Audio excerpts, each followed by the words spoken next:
Welcome. This is the presentation proposal for the National Association of State Technical Directors, NASTD, for their 2016 annual conference. If you have questions about NASTD Association, then I urge you to visit their website, nastd.org. I would like to thank the committee for allowing me to share this on the challenges of IT, combining IT services from internal and external. This is really based on my firm's experience with a few states, but I know that all states are not the same. They're organized differently, funded differently, and their stakeholders are different. But I think some of this will be relevant to all those organizations. There is a lot of compelling services offerings out there for state agencies, and that they can benefit from. A lot of compelling and new service ideas out there. Even so, I think some of the messages that will be coming with the 2016 annual conference are yes, but. Each of your organizations is going to have to find a way to deliver the promise of these new services offerings in a way that is adaptive to your environment and satisfies your stakeholders, the state leadership, legislature, and most importantly, the agencies that are servicing the constituents of the state. You'll have to answer questions like, how does my state IT integrate these services into my current environment and make them into understandable offerings? How do the state IT keep stakeholders engaged and informed and understanding and really satisfied with services being provided? And then kind of how does state IT buy these new offerings? So my experience is that this integration of new IT service offerings with current IT service offerings takes an engagement with the marketplace and some stakeholder engagement model that really kind of ensures that the customer is engaged and involved the entire time. And so that's kind of the root of it. There is going to be an increased use of external services. And I hope that's something we can all kind of agree upon. And the reason for that, if I look at and take a step back, is that hey, some of these services are really compelling. These as-a-service offerings, they're efficient, they're really useful and compelling to the states, and we'll want to take advantage of them. They also may address some of the key skill gaps. If you can't staff a position, can't keep a position staffed, can't get access to those skilled resources, here's a way to get access to them. I think it may also address some of the staffing shortages.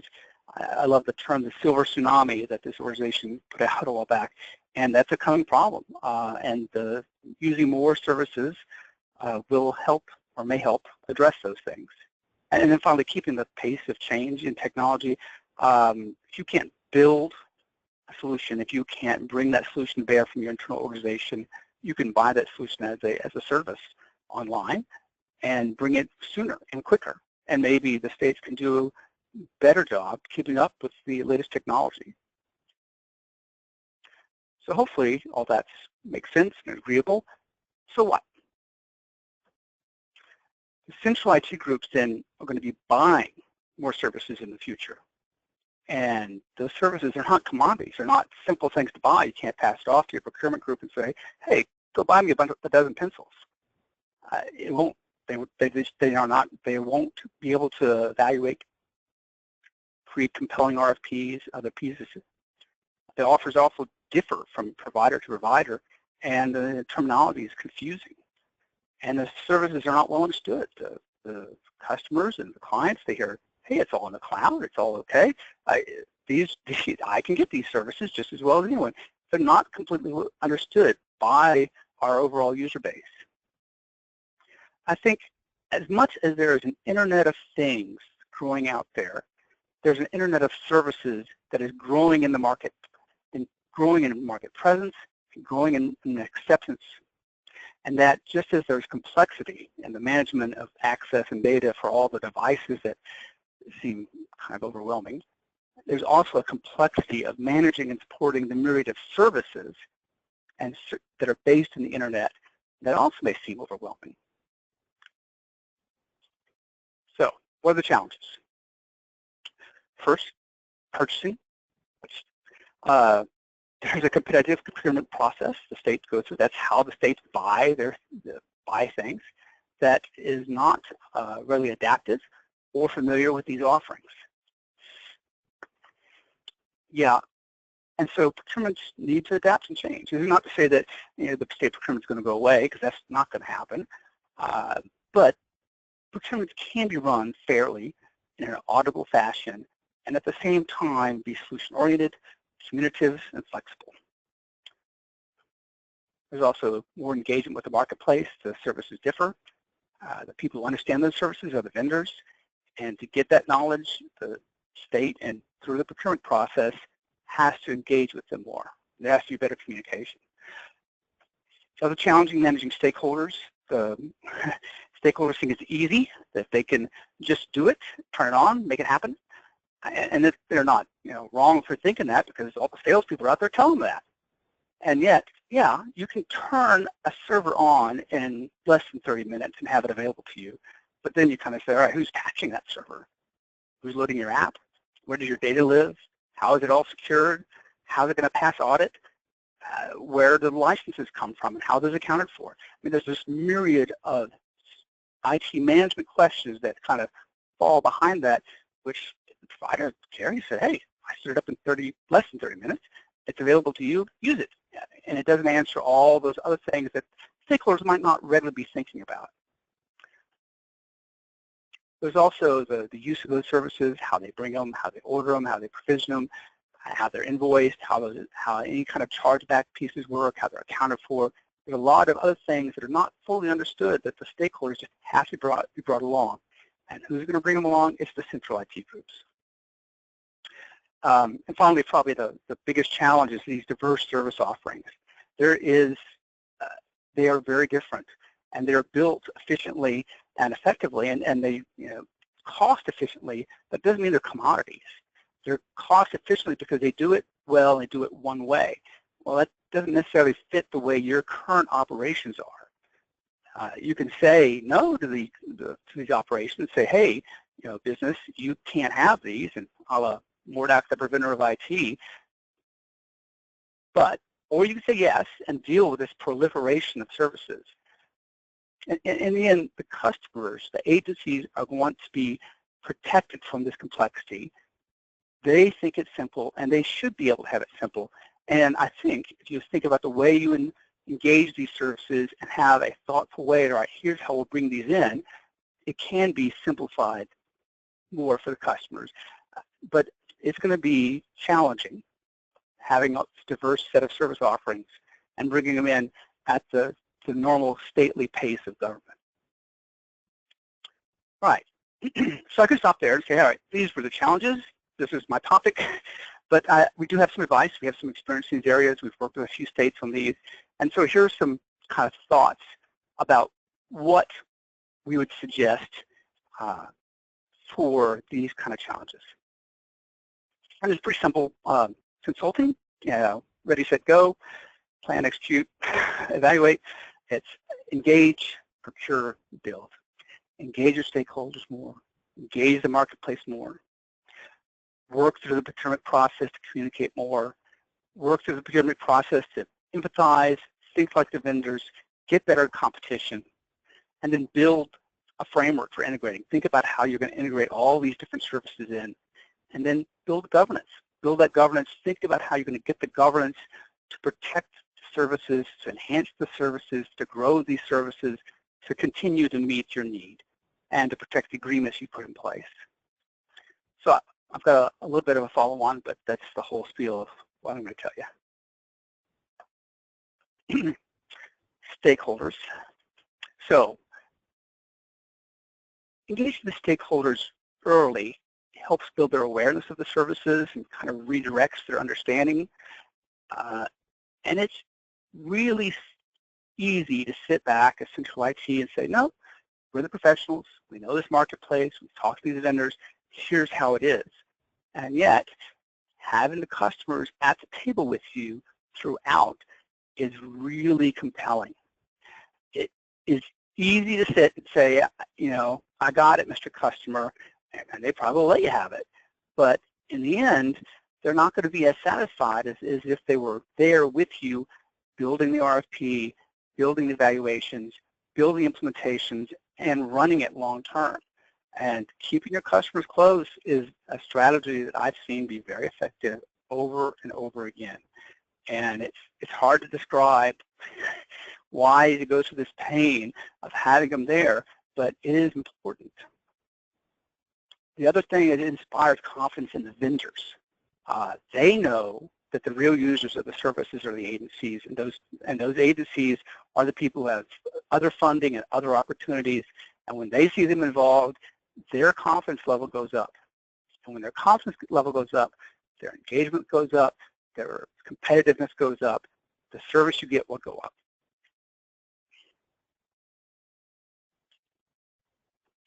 Engage the marketplace. There are many services out there, and they sound really similar, like this pineapples and apples. I just love this. It sounds the same, but you may be surprised when you order one and get the other. Cloud broker, cloud provider, they sound the same. They're not the same. So just a couple notes. There's a market approach. They vary. The only way you really to see the difference is to see the offerings from providers, hold them side by side, and really work through those differences. It does take work, but it is very revealing when you do that. And it's better to know than to guess. It's better to know the actuality than to guess. I know that oftentimes there's these benchmark clauses that, hey, we'll be benchmarked to states of comparable size, and we'll set the prices. Hey, we'll be benchmarked to technology areas out there, and you will bring us up to the latest technology piece.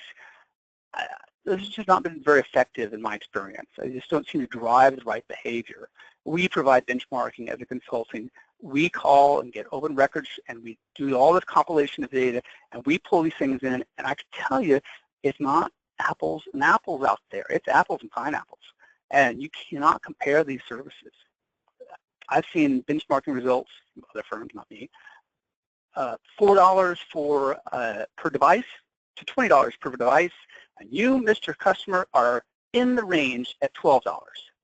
In the range? That range is 400% different. It's not helpful. Still, it's better having an independent do it, in my humble opinion, than have the vendor do it. They've got a vested interest in finding, hey, here's what the range is, I did my homework, I'm signed off, and pay me my cost for that. And these are very costly exercises, easily $500,000 for a benchmarking clause, and they don't seem to drive good behavior. And frankly, you could turn around to your procurement group, or however it is, and find out for real. Find out, hey, how much is this? About. What's my range around here? How far am I? The real advantage is because even if a benchmark is right, even if the services that you get to benchmark are apples and apples, and you're comparing it well, and you get good comparables, and even if, oh wow, I'm out of range, you can't do anything about it because you've got to go run a procurement. You've got to get the right level of participation and competition and get that priced. It's a long path to get there. It's not as helpful. You might as well have just gone to the market, right? You could have just as easily asked the marketplace in, had the people at the table like, well, it's compelling, I'm going to make a change, and not have to go through the benchmarking exercise in the first place. The final point on engaging the marketplace is that when the marketplace knows that you're looking at something, they will be more ready and more competitive and they respond more effectively if they know what you're thinking. And yes, I know you had a single line in your technology plan, and I know that it was in the budget and mentioned at some point, but they miss those things. And if there's some publication and some outreach, that will help. And I'll talk a bit more about that. I love this picture. Communicate more.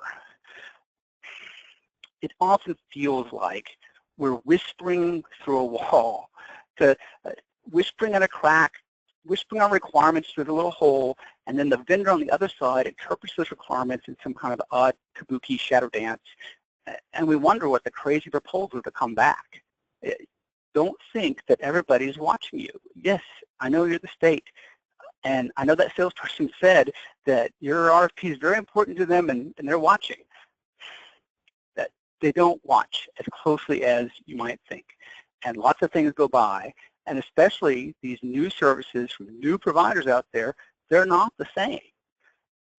There was a study in the Center for Digital Government, and an interview with one of these new service provider areas.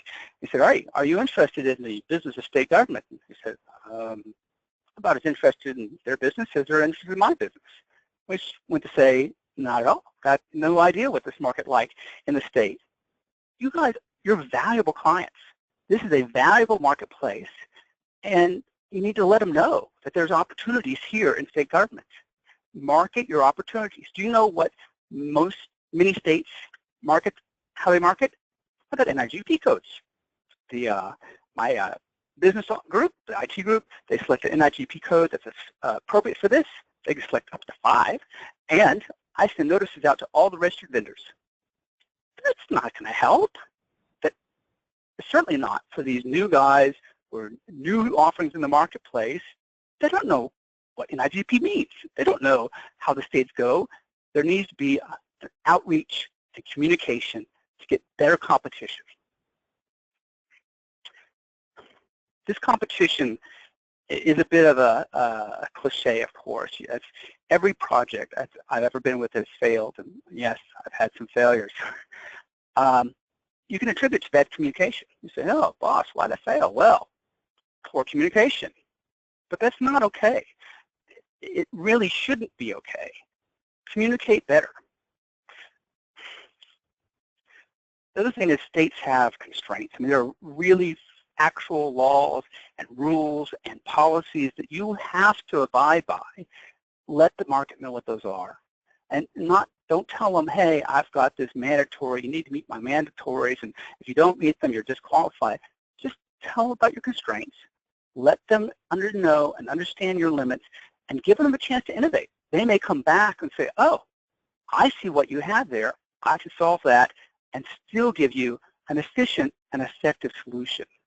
Just give the market a chance to work. Other thoughts on communication. Create opportunities to communicate through the procurement process. No, don't go doing special outreach to these guys. Just create opportunities through the process. And there's lots of those, whether it's videos or chats or web conferences or the Q&A process. And I know there's sometimes pushback like, well, I had a bidders conference, but nobody asked any questions. We were doing Q&A, but don't have any Q&A to answer this week. Fine. Vendors are shy. They don't want to ask a dumb question. You ask the question. Ask the question. Ask the dumb question of yourself that they're all too afraid to ask. It helps get that communication rolling. The other thing we've seen be effective is iterating through the procurement process, allowing the vendors to learn about you through the process. Yes, they should do their homework. Read your website, read your technology plans, read what your initiatives are. Some do and interpret it in odd ways. Help them learn and through the process. Multiple runs, multiple chances helps everybody compete, helps everybody see the environment better. And the good thing is the cream rises to the top through iteration. And somebody who may be really off base because they didn't understand the environment right, didn't understand the requirements right, when they get on base, they've got the best and most compelling solutions.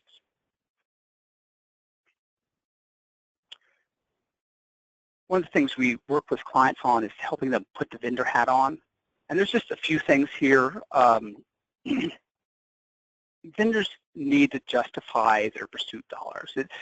RFPs are very expensive for vendors to pursue. They take time, and there's pursuit dollars. They put a team around it.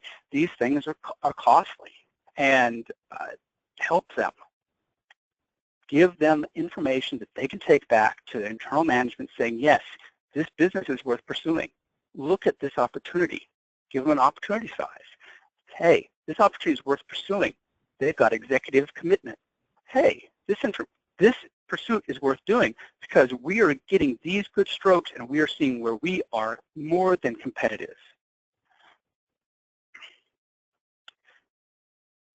And good strokes is not, hey, show favoritism to one vendor or other. It's saying to all the vendors, you of this group are appropriate solution. I'm taking you forward. You others are not. But telling them and not just leaving them in the dark is saying, hey, I appreciate your responses and what you've done to work this far. I recognize it is costly to do these RFP proposals.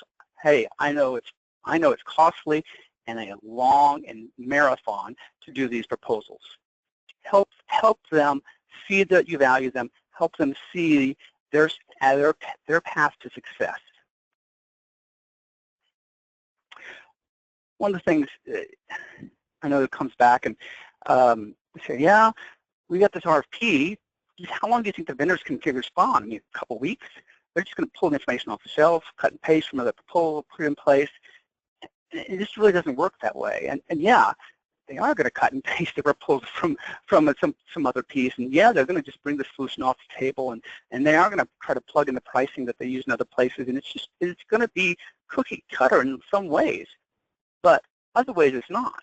Because if they didn't know about it ahead of time, they don't have a team ready. They still have to go back and get approval from their management to spend any pursuit dollars. They've got to get that team together and pulled in, and then you want to know what their experience is and where they have this and what this reference account is. Those things all take time. It takes time to put these proposals together and write through them without looking ridiculous. These are not simple things to respond to. Give them time. 2 weeks is not reasonable, and it makes it look like there's some kind of fix in, and that's not the case. The public sector business is the most fair business out there. You run transparent and auditable procurements, where vendor protest is taken seriously. These are things that keep it fair across the board. There's nothing more fair. Now, there are examples that are, that are outside the norm, but it is nothing like the private sector. Not at all. I mean, I know we live in the first world here, but it is so much more fair and so much better for providers with compelling, real solutions. Remind the vendors of that every so often, because you don't want them taking that for granted either. The other thing is to reiterate, this is a long haul. RFPs are a marathon. I probably should not have put the money hat on there. It's a marathon. Keep their confidence up. Keep them in. Make consistent execution. If you meet your dates consistently, when you put a new date out there, they'll have confidence and they'll stick by it, saying, yep, yeah, boss, I know it's been a long time, but they said this is their date, and look, they've made all their other dates. When you communicate something, stick by that communication, because that's inspiring confidence. And since competition, just a few things. Preserve your options. You want to have clear alternatives to have some negotiation. Avoid economic improvements. Look for their experience. Look for the delivery team. They should be able to bring somebody with silver hair that's done this before. If it's just salespeople, that looks suspicious. If they don't have anybody that's done it in a customer environment, yeah, that looks suspicious. Evaluate irritably, I've said that. Evaluate on price and solution. These are not commodity items. I know the services sound familiar. I know they're priced competitively, and they may look like commodities, but they're not. They're very different. So, I said evaluation. I thought I'd talk just a little bit about some of the things we've seen in proposals in other places. A little bit unfair to some of the providers, and this is a bit of a mix. So, when we fail, it'll be a collective failure with the state. Man, nothing like planning for failure, planning to blame the client for it. We have learned how to be perceived as honest. Not that we're actually honest, just perceived as honest. We develop solutions that are inoperable. We develop solutions that do not work. I do not think it means what you think it means. We remand the ticket back to the Tier 1 help desk. Bad ticket, back to jail, no bail for you. There was one in this main technical document about midway, there was this note, insert assumption here, because God forbid, you actually put forth a promise without a reasonable way out of it.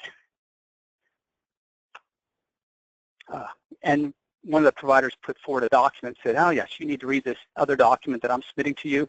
You open that document and it says intentionally left blank.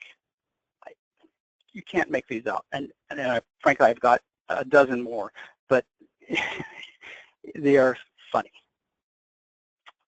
All right, that said, and just to quickly close up, there's a few things to build out in your organization. And one is this approach to service integration. And it's not to say that this model is the only thing. There's lots of different approaches out there. This is one we've seen work since you have client accounts. It's just that really you should think about how are we going to integrate these services into your environment. Consider how you plug these things in. You want to minimize the change on the customer. And so a consistent customer portal where they do all their ordering, where they do all their billing, where they get their reports, they do their requests. A consistent manner of working with them means that you can plug services in and pull services out without churning your customers too bad, and it protects them from some of that complexity. Similarly, service management makes your job easier so that, hey, if I know where all my tickets are, if I know where my service levels are, if I have people plugging in to a consistent manner, that's compelling, and that means that my job of managing these service agreements is easier. And so, yeah, I see you, Mr. Web Service Guy, and you've got an offering for $4 a widget, and that seems pretty compelling. But I got Joe over here. Yeah, he's $20 a widget, but he plugs into my management software. He does my instance over here, and frankly, my long-term cost, he's the ticket. He's got the high value. And the other thing in build is this approach to service governance. Again, there are, I'm sure you've got governance approaches today. There's a lot of telecom experience here. But in this new Internet of Services world, consider how your approach to service governance is going to work in the future. It may need to adjust. And so, we've got a little bit of model. Here's some principles of governance to consider. It's really high level, but as an example of things to consider when you're building your governance. Make a distinction between operational delivery, relational, management accountability for the outcomes that you contracted for. Make the focus outward, involve the stakeholders, involve the clients. At the end of the day, preserve accountability, because whoever owns the contract, and I'm kind of assuming it's you, Central IT, then you're going to be accountable. And even if the provider falls on his face, you had the contract. You didn't hold them accountable. It's going to fall back on you. You need to make sure your governance process enforces that and helps you. Push decision-making down to the lowest level. That's a good practice. There's often this sucking sound of responsibility being pulled up. So a lot of things to say. The model's there. You can look at it. I'm happy to take questions and talk. So, and that's really all I have today. And I appreciate your time. I appreciate the conference allowing me to speak to you, and I hope this was informative. Thank you very much.